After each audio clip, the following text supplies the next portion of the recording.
Hello students, आज का topic है एंटीबॉडी। प्रीवियस वीडियोस में हमने एंटीजन स्टार्ट करा था। आज हम एंटीबॉडी के बारे में पढ़ेंगे, हिंदी में जिसे कहते हैं प्रतिरक्षी। जनरलाइज डेफिनेशन अगर एंटीबॉडी की बोले तो ये एक सब्सटेंस है जो बॉडी के अंदर प्रोड्यूस होता है। कहाँ पर प्रोड्यूस होगा? बॉडी के ब्लड के अंदर प्रोड्यूस होगा टू फाइट अगेंस्ट डिजीज। मतलब a substance that the body produced in the blood to fight against disease. Antibody को इम्यूनोग्लोबुलिन्स के नाम से भी जाना जाता है, जो एक लार्ज वाई शेप्ड प्रोटीन है। जैसे आपको स्लाइड में भी दिख रहा है, एक लार्ज वाई शेप प्रोटीन है which is used by the immune system to identify and neutralise the foreign objects. Foreign objects कौन से हैं? एंटीजन है। ह्यूमन बींग्स या फिर हम सब मैमल्स की भी अगर हम बात करें तो जो एंटीबॉडीज़ है वो वाई शेप स्ट्रक्चर में पाई जाएगी। इसके अंदर 4 पॉलीपेप्टाइड चेन्स पाए जाते हैं। 2 चेन्स हैवी होती है, 2 चेन्स लाइट पाई जाएगी, और ये दोनों चेन्स किससे बाउंड होती है? डाइसल्फाइड बॉन्ड से ये बाउंडेड रहती है। तो ये एक जनरलाइज इंट्रो है कि एंटीबॉडी होती क्या है, कि ये सब्सटेंस होता है जो बॉडी के अंदर प्रोड्यूस्ड होगा। बॉडी के कौन से पार्ट में प्रोड्यूस होता है? It produces in the blood to fight against disease. Next, अगर डेफिनेशन की बात करें तो इसे इम्यूनोग्लोबुलिन भी कहते हैं। ये एक लार्ज वाई शेप ग्लाइकोप्रोटीन्स है जो प्रोड्यूस्ड होते हैं by the body immune system when it detects harmful substances, जिसे हम कहते हैं एंटीजन।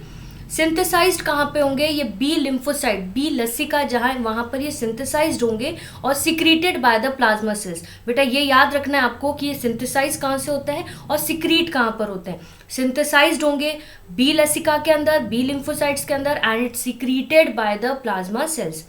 डिपेंडिंग इनके माइग्रेशन पर अगर हम देखें तो 3 तरीके के ग्लोबुलिन्स पाए जाते हैं ब्लड के अंदर, alpha, beta and gamma. So antibodies are also called gamma globulin.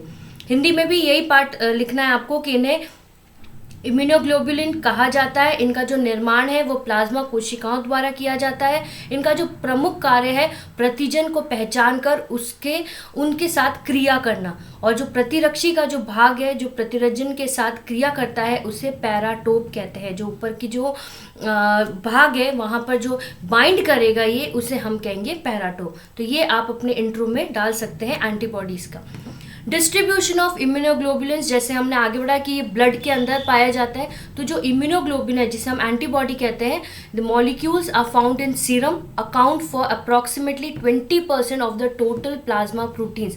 20% total plasma protein का जो सीरम के अंदर है वहाँ पर इम्यूनोग्लोबुलिन्स पाए जाते हैं। Plus in extravascular fluids, in exocrine secretions and on the surface of some lymphocytes।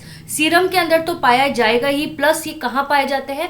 एक्स्ट्रावेस्कुलर जो फ्लूइड्स हैं वहाँ पर भी पाया जाता है इम्यूनोग्लोबुलिन्स, प्लस एक्सोक्राइन जो सिक्रीशंस होंगे and on the surface of some lymphocytes, वहाँ पर भी डिस्ट्रीब्यूशन ऑफ इम्यूनोग्लोबुलिन्स पाए जाते हैं। तो ये भी आप इंक्लूड उसमें कर लीजिएगा। नेक्स्ट हम बात करते हैं, जैसे हम बोल रहे हैं कि भाई इसको इम्यूनोग्लोबुलिन, इसको ग्लोब्यूलिन प्रोटीन भी कहते हैं एंटीबॉडीज को, और सिंथेसाइज्ड होंगे टिश्यू फ्लूइड्स या फिर सीरम में।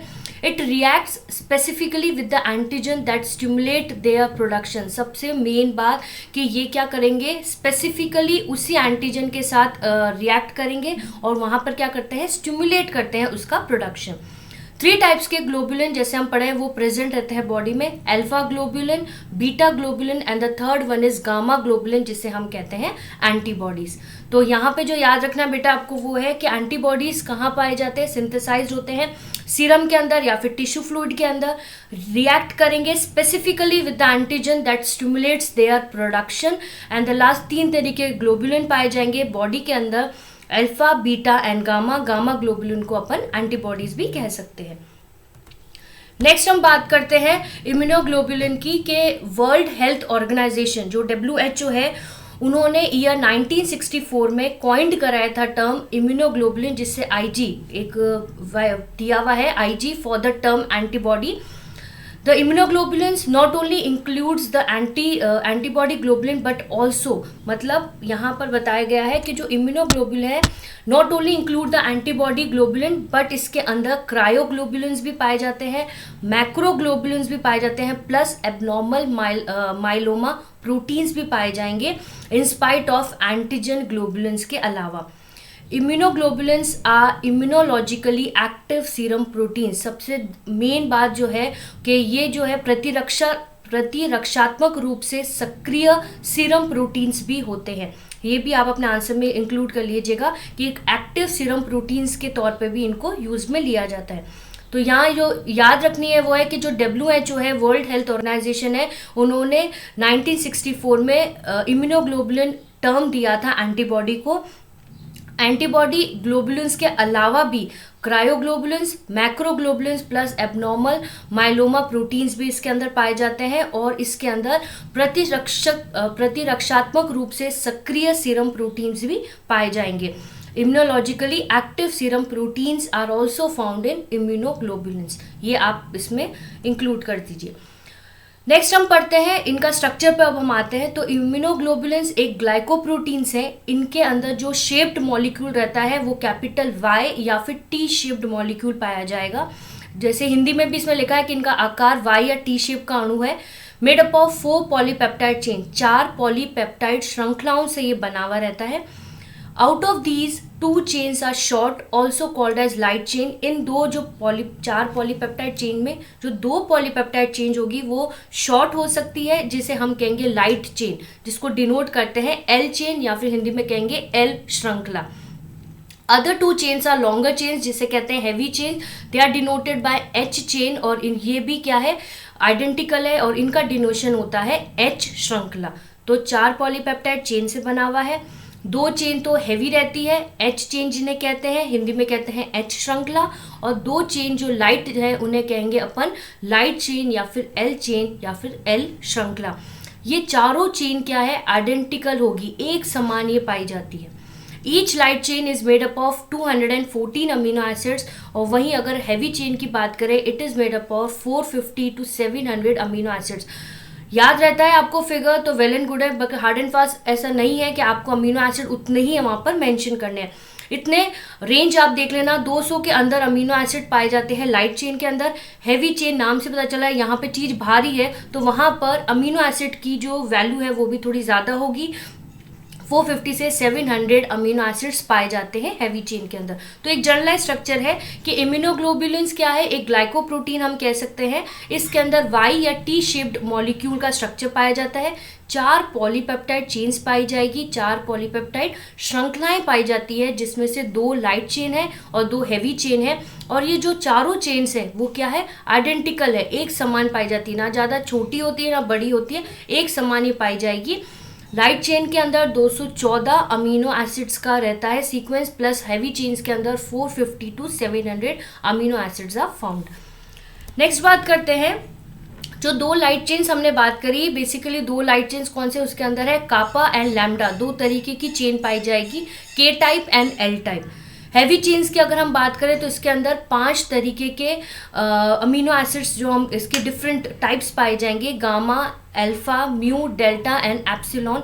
ये टाइप्स ऑफ अमीनो एसिड्स हैं जो हम अपने नेक्स्ट वीडियो में देखेंगे कि कितने टाइप के 5 तरीके के जो एंटीबॉडीज पाए जा रहे हैं उनका क्या रोल है, क्या फंक्शन है बॉडी के अंदर।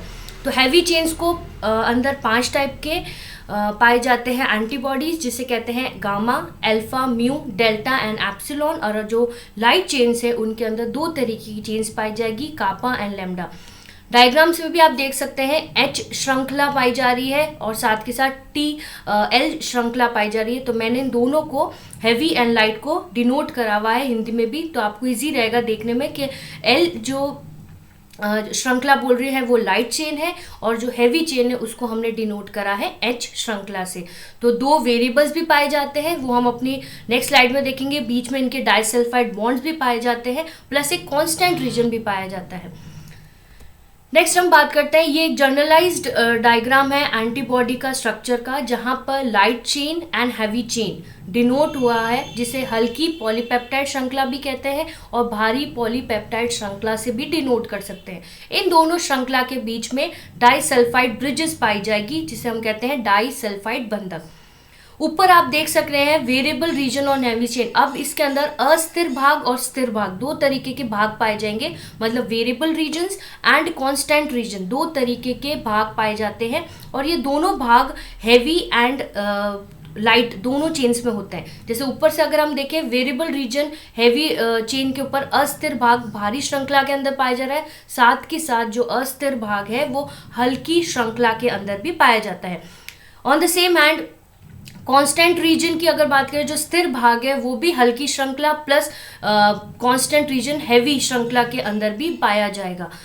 ऊपर आप जो टिप पे देख रहे हैं वहां पर एंटीजन बाइंडिंग साइट्स है, जिसे कहते हैं एंटीजन बंधक स्थान। तो हिंदी एंड इंग्लिश दोनों में मार्क करे हुए हैं, कंफ्यूजन नहीं होनी चाहिए आपको कि दो इसके अंदर 4 पॉलीपेप्टाइड चेन्स है, 4 पॉलीपेप्टाइड चेन्स के अंदर 2 light chain and 2 heavy chains, दोनों कैसे हैं, आइडेंटिकल है।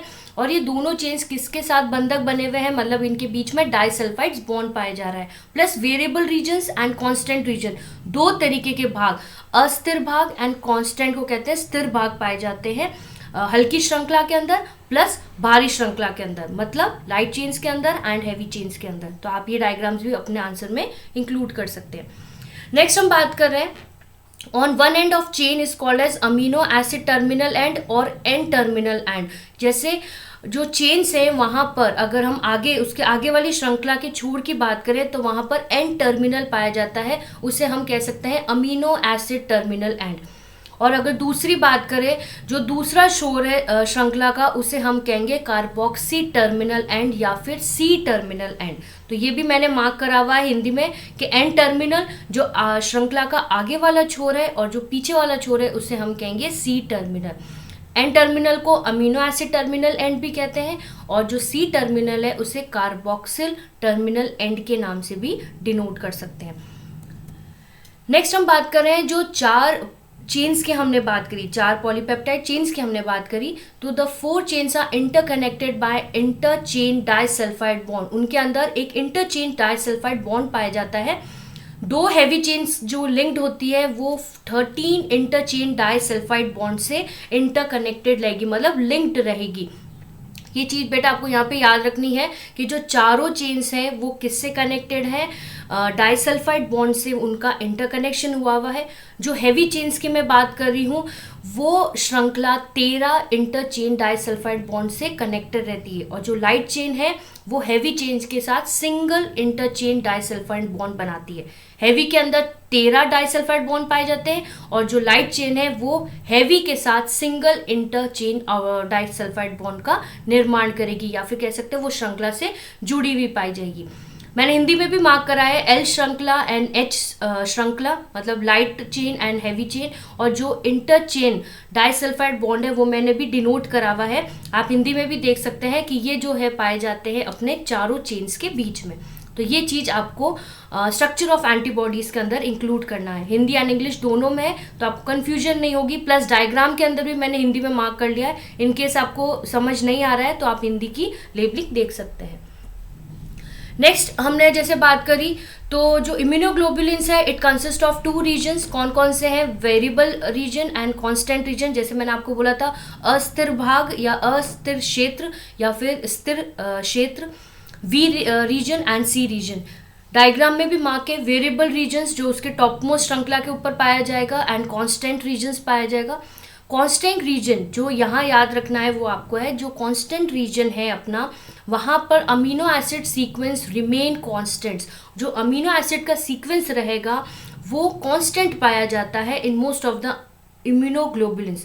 बट अगर वेरिएबल रीजन की बात करें, वो अस्थिर रीजन है। वेरिएबल रीजन की अगर मैं बात करूं तो वहाँ पे जो अमीनो एसिड सीक्वेंस है इट शोज वेरिएबिलिटी, बहुत सारे परिवर्तन वहाँ पे शो हो सकते हैं। तो कांस्टेंट रीजन नाम से पता चल रहा है कांस्टेंट चीज, वो चीज वहाँ पर स्थिर है, तो अमीनो एसिड का सीक्वेंस भी वहाँ पर कांस्टेंट पाया जाता है। On the other and variable region की अगर मैं बात करूँ तो उसके अंदर सीक्वेंस जो है अमीनो एसिड के वो शो करते हैं वेरिएबिलिटी। तो डायग्राम में भी हिंदी एंड इंग्लिश में मार्क करा हुआ है, आप इसमें इंक्लूड कर सकते हैं स्ट्रक्चर में कि वी क्षेत्र वहाँ पे वेरिएबिलिटी शो होती है अमीनो एसिड की सीक्वेंस की, एंड जो कांस्टेंट रीजन है वहाँ पर वेरिएबिलिटी नहीं होगी, वहाँ पर कांस्टेंट सीक्वेंस पाया जाएगा अमीनो एसिड का in most of the immunoglobulins. तो ये आप इसमें लिख सकेंगे। जो वेरिएबल रीजन्स है वो लोकेटेड रहता है at the extremity in the N terminal. जो कांस्टेंट रीजन है वो सी टर्मिनल, जैसे मैंने आप बताया एन एंड सी टर्मिनल। ऊपर जो पाया जाता है, जो श्रृंखला का ऊपरी भाग है वो एन टर्मिनल डोनेट होता है, और श्रृंखला का जो नीचे वाला भाग है वो सी टर्मिनल अपन डिनोट करेंगे। Based on the function aspect दो रीजन्स भी इसके अंदर रिकॉग्नाइज्ड होते हैं, Fab and Fc. Fab region की अगर मैं बात करूँ, फैब रीजन क्या है, यहाँ पे एंटीजन बाइंडिंग साइट्स अपन कह सकते हैं। यहाँ पे ये आपको ये वाला डायग्राम बताते हैं, एंटीजन बाइंडिंग साइट वो फैब रीजन कहलाता है, और नीचे वाला है वहाँ पे बायोलॉजिकल एक्टिव मीडिएशन वाला पार्ट है, तो नीचे वाले पार्ट को हम कहेंगे बायोलॉजिकल एक्टिव मीडिएशन पार्ट, जो एफसी रीजन से डिनोट होगा, और फैब जो है वहाँ पर एंटीजन बाइंडिंग साइट्स कहलाई जाएगी। तो फैब रीजन ऊपर वाला पार्ट है पॉलीपेप्टाइड चेन्स का, और नीचे वाले पार्ट को हम कहेंगे बायोलॉजिक एक्टिविटी मीडिएशन पार्ट, जिसे हम डिनोट करते हैं एफसी से। तो दो तरीके के रीजन्स भी इसके अंदर पाए जाते हैं। तो अभी तक हमने स्ट्रक्चर पूरा पढ़ लिया है कि 4 पॉलीपेप्टाइड चेन्स पाई जाएगी, 4 पॉलीपेप्टाइड चेन्स आइडेंटिकल रहेगी, 2 हेवी रहेगी, 2 लाइट रहेगी, एंटीजन बाइंडिंग साइट्स पाए जाते हैं, प्लस इसके अंदर N terminal and C terminal पाया जाता है। इसके अंदर 2 तरीके के भाग पाए जाते हैं, अस्थिर भाग एंड स्थिर भाग। दोनों भाग कहाँ पाए जाएंगे, heavy chains and light chains के अंदर। तो आप ये डायग्राम्स इसके अंदर बना सकेंगे। अब बात आती है लास्ट के मेजर फंक्शंस क्या है एंटीबॉडीज़ के। अगर मैं एंटीबॉडीज़ के फंक्शन की बात करूँ तो सबसे पहला फंक्शन है न्यूट्रलाइजेशन ऑफ जो भी इन्फेक्शन हो रहा है, इन्फेक्टिविटी को ये क्या करेगा, न्यूट्रलाइज करेगा। एंटीबॉडी सिक्रीट्स कहाँ होते हैं, हमने पढ़ा है बेटा कि ब्लड एंड म्यूकस के अंदर ये सिक्रीटेड होंगे, वे they can block the infection of pathogens. जो भी इन्फेक्शन पैथोजेंस है, कौन से बैक्टीरिया है, वायरस है, पैरासाइट्स हैं, फंजाई है, इनका क्या करेंगे, ये ब्लॉक कर देंगे। प्लस साथ के साथ इनएक्टिव और neutralise the foreign substance such toxins. वहाँ पर ये इनएक्टिव और neutralise on the same hand neutralise भी कर लेंगे फॉरेन सब्सटेंस को। तो ये एक क्या वहाँ पर इसका मेन रोल होता है कि इट न्यूट्रलाइज द इन्फेक्शंस, या फिर जो भी इन्फेक्टिव पैथोजेंस है जो बॉडी के अंदर आ रहे हैं उनको ये इनएक्टिव कर लेगा या फिर न्यूट्रलाइज कर लेगा। वो पैथोजन कौन कौन से हो सकते हैं, बैक्टीरिया हो सकते हैं, वायरसेस हो सकते हैं, पैरासाइट्स हो सकते हैं, एंड समवॉट फंजाई भी हो सकते हैं। डायग्राम में भी यही शो हो रहा है कि जो एंटीबॉडीज है it block binding of microbes and infection of cells, plus antibody blocks the infection of adjacent cell. जो उसके एडजेसेंट सेल्स हैं उनको भी अंदर वो इन्फेक्शन को क्या कर सकता है, ब्लॉक कर सकता है। तो पहला पॉइंट आप लिख सकते हैं न्यूट्रलाइजेशन ऑफ इन्फेक्टिविटी। नेक्स्ट हम बात करते हैं जो बॉडीज है it facilitate phagocytosis of foreign substance by phagocytic cells. एक फिनोमिना है ऑप्सोनाइजेशन। ऑप्सोनाइजेशन अगर मैं बात करूँ, ये एक कैपेसिटी है एंटीबॉडीज़ की, और प्लस ये कह सकते हैं मॉलिक्यूलर मैकेनिज्म है जहाँ पर मॉलिक्यूल्स या फिर माइक्रोब्स क्या करेंगे, आइडेंटिफाई करेंगे। मतलब एक मैकेनिज्म है जहाँ पे आइडेंटिफाइंग होगा इन्वेडिंग पार्टिकल्स का, जैसे हम कह रहे हैं एंटीजन का, bye the use of specific component जिसे कहेंगे ऑप्सोनेंस। तो वो क्या करता है, उस स्पेसिफिक कंपोनेंट से जो ऑप्सोनिन है वो वहाँ पर आइडेंटिफाई कर देगा इन्वेडिंग पार्टिकल्स को, और वो वहाँ पर क्या कर देगा, वो एनगल्फ कर देगा। फेगोसाइटिक मतलब क्या, एनगल्फिंग हो गया फेगोसाइटिक ऑफ फॉरेन सब्सटेंस का। थर्ड है एंटीबॉडीज जो है activate the complement system to destroy the bacterial cell by lysis. जो बैक्टीरियल सेल है उसको लाइसिस के द्वारा, एक प्रोसेस होता है लाइसिस जहाँ पे जो होल्स बना देते हैं सेल वॉल के अंदर, puncturing the hole in the cell wall, उससे क्या है लाइसिस हो जाता है बैक्टीरियल सेल का, और वहाँ पर वो एक्टिवेट कर देगी कॉम्प्लीमेंट सिस्टम और डिस्ट्रॉय क्या कर लेगी बैक्टीरियल सेल्स को। तो ये 3 हमने पढ़े हैं। पहला था न्यूट्रलाइजेशन का, दूसरा हमने पढ़ा था कि ये फेगोसाइटिस की हेल्प से जिसको प्रोसेस है ऑप्सोनाइजेशन, वहाँ पर ये आइडेंटिफाई कर देगा इनवेडिंग पार्टिकल्स जिसे हम कह सकते हैं antigen by the use of specific component जिसे हम कहेंगे ऑप्सोनेंस। तीसरा है जो एंटीबायोटिक्स है it activate the complement system to destroy bacterial cells by the process of lysis. Lysis क्या है, pushing holes in the cell wall, एक पुश कर देगा, होल्स बना देगा सेल वॉल से, जहां पर क्या है बैक्टीरियल सेल्स पूरी तरीके से डिस्ट्रॉय हो जाएगी। ये generalized diagram function of antibodies का है, जिसमें आप जो हमने पॉइंट्स पढ़े वो एक डायग्रामेटिक फॉर्मेशन में है कि पहला न्यूट्रलाइजेशन हो रहा है माइक्रोब्स का और टॉक्सिन्स का, ऑप्सोनाइजेशन एंड फेगोसाइटोसिस हो रहा है माइक्रोब्स का, plus antibody dependent cellular toxicity, cytotoxicity पे भी डिपेंडेंट रहता है, inflammation and lysis of microbes. तो जो पॉइंट्स हमने फंक्शन में पढ़े हैं वो एक जनरलाइज डायग्राम के थ्रू यहाँ पर बताया गया है। तो यहाँ हमने कंप्लीट करा है एंटीबॉडी का टॉपिक।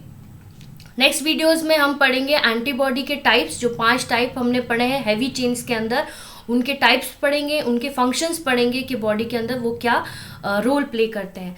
कोई भी आपको चीज़ की प्रॉब्लम आ रही है, हिंदी एंड इंग्लिश में नहीं समझ में आ रहा है, तो आप पूछ सकते हैं। क्वेश्चंस यहाँ पर अगर हम बात करें तो जनरलाइज्ड फुल क्वेश्चन 10 मार्क्स का भी पूछ सकते हैं स्ट्रक्चर ऑफ एंटीबॉडी का, जिसमें आपको पूरा वाई शेप मॉलिक्यूल बनाना है, इसकी चारों पॉलीपेप्टाइड चेन समझानी है, ये चारों पॉलीपेप्टाइड चेन्स में कौन कौन से रीजन्स पाए जाते हैं, वो सारी चीज़ आपको डायग्रामेटिक फॉर्म में अपने आंसर में मेंशन करनी है। ओके बेटा, थैंक यू सो मच।